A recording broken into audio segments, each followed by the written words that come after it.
Every month here at Gallup, we update the question asking Americans what's the most important problem facing the country.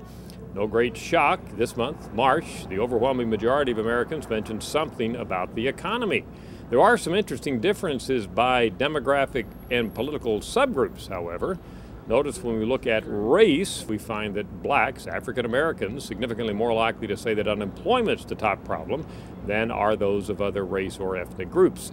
Same thing when we look at the breakout by education and when we look at the breakout by income.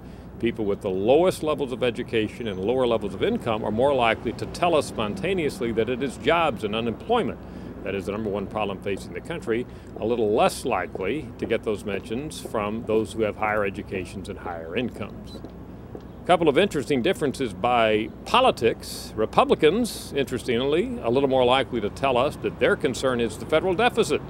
Very few Democrats mention the deficit by way of comparison.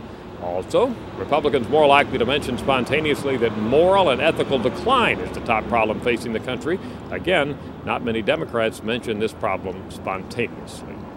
That's our update for March on what's the most important problem facing the country, a classic Gallup question that we've been asking for decades. I'm Dr. Frank Newport, editor-in-chief of the Gallup Poll.